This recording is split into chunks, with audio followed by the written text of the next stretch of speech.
The kids who were stealing the cars and fleeing the cops at high speed were now ram raiding as well.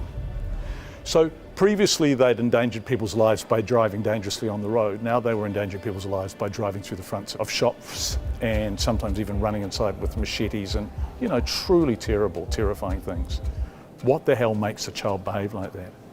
I'm John Campbell, and this is the story I'll never forget. In 2018, I went into a youth justice detention centre in Palmerston North. And this was when people were doing a lot of car stealing, really young people, and then driving the wrong way on motorways and being pursued by the police and kind of really reveling in the pursuit. And the thing I was struck by was how young they were. And I guess because my children were going through their teens at the same time, I realised that something was happening here that was a product of their environment, their upbringing. And the best way to understand that was to meet them. So I asked for permission to meet these children, and there was some toing and froing, and finally, highly unusually, I was allowed in. And so I went in with an RNZ cameraman to Te Aurere Tonga, which is a youth justice detention centre. So it's essentially a jail for under 17s. And I just spoke to these kids. There were no conditions attached other than we couldn't identify the kids, but I could ask them anything I wanted. When I spoke to them, I wasn't supervised, there was no one listening. And I found them incredibly without guile. You'd ask them a question and they'd just answer it. Even if the answer didn't reflect very well on them, they'd still answer it. And the thing I found was these children are disproportionately likely to come from environments where dad is violent. Dad is usually absent, but when he's present, he's often violent. Where there is a high degree of criminality, dad is often a gang member. And so life is not a level playing field. And I became absolutely fascinated by what makes these children and how we deal with them. So I told the story in 2018, filed 2 long pieces for RNZ. And then in 2022, I asked to go back to see what had changed, to see if any of the kids were still there, to see what they were doing differently. And what had changed between 2018 and 2022 was the kids who were stealing the cars and fleeing the cops at high speed were now ram raiding as well. So previously they'd endangered people's lives by driving dangerously on the road. Now they were endangering people's lives by driving through the fronts of shops, sometimes even running inside with machetes and, truly terrible, terrifying things. What the hell makes a child behave like that? And so I've told that story twice now.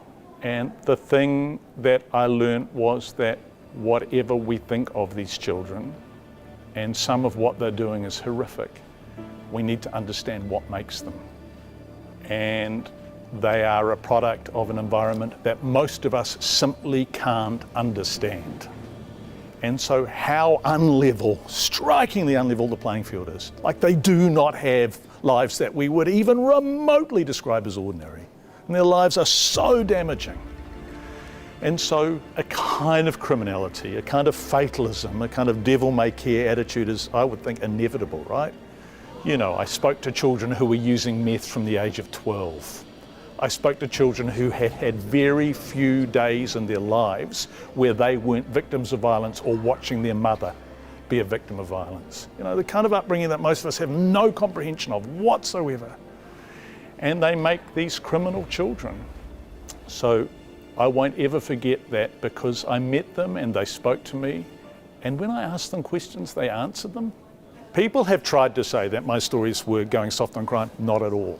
Actually, I would say that going soft on crime is the current narrative, which just says how we're going to punish the crime after the fact, and then just building more prisons to accommodate the criminals. That feels to me like it's going soft on crime because it allows it to happen. So actually, the idea that we try and get in and protect these children and look after them and give them a sense of possibility and give them at least something approaching the kind of opportunity that my children had, that's not going soft on crime, that's preventing crime. Andy and I went out and shot with an agency called Kotahi Te Whakaaro. And it's a multi-agency approach. And so it's NGOs, it's Oranga Tamariki, it's the Ministry of Education, it's the police, and they're all in. And the moment a kid shows signs of going really problematically off the rails, they're just in. it was like, wow, this is super expensive. Like all these agencies are focusing on a tiny number of children. But actually, if you look at the ram raiders, there's probably only 100 to 200 kids max, probably nearer 100 than 200 in this country who are doing that stuff. So actually, targeted intervention is not that hard because there's so few of them. And also, as one of the police officers we were talking to when we were out there said, we deal with these kids anyway. We're arresting them. We're picking them up, we're chasing them on the motorway. We're going to their crime scenes. So actually, intervention isn't an extra cost, it's just trying to get in earlier. I was really struck by the people doing this work. Then there were these beautiful youth aid workers who were going in and seeing whether their parents were fit for purpose. The heartbreak was the mums who were trying terribly hard but were so damaged and so up against it in many cases. So all these agencies are doing this remarkable work, and I think if this pilot works, then we'll all win from that. The children will win and will have better lives. There will be less crime. There will not be dairy owners living in terror of a kid, a 14-year-old driving through the front of their shop. All of these solutions and outcomes are good. So I was really struck by that. The problem is the kids don't really trust. So if you have a father who is an angry, violent man, then you don't really have much respect for authority figures. Authority represents watching your mum get a hiding. And also, Dad has probably alienated you against the police and all social agencies. And you regard oranga tamariki as a threat because they're going to take you from your home potentially. So there's really no trust there at all. So this group was trying to build the trust, and I feel this is the best response I've seen to it. The most hopeful response, and actually spending time with these people, I was just in awe of them. They're just fantastic people. They just give such a damn. So we'll go back, and there's a kind of open invitation now. One of the lovely things is that once you're in and you haven't been cynical and you haven't betrayed their trust, then you're kind of allowed back. You just have to keep returning to the stories. If they matter to you, you return to them. There were moments when people really reacted, like when we went back in 2022 and Andy shot these two girls from behind, because we weren't allowed to identify them, and they both spoke about the drugs they were exposed to from a very young age, the violence they saw, much of it against their mothers, but the violence they experienced. So how often did you see violence? Regularly?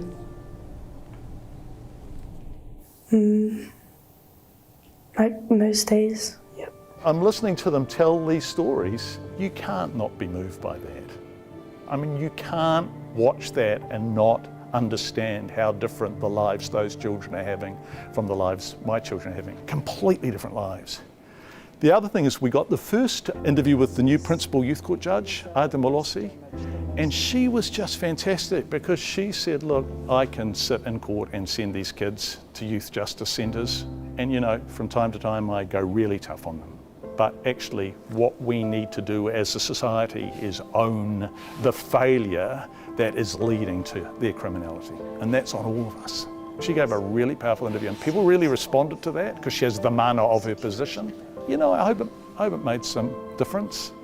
There's a great saying by Martha Gellhorn, who's a heroic, brilliant journalist. And she said, all my life they've thrown small pebbles into a large pond and I have no idea whether they made even the slightest ripple, but I don't need to worry about that. My responsibility is the effort.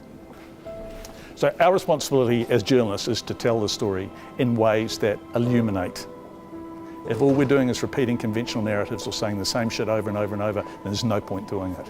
And I feel like this series did that.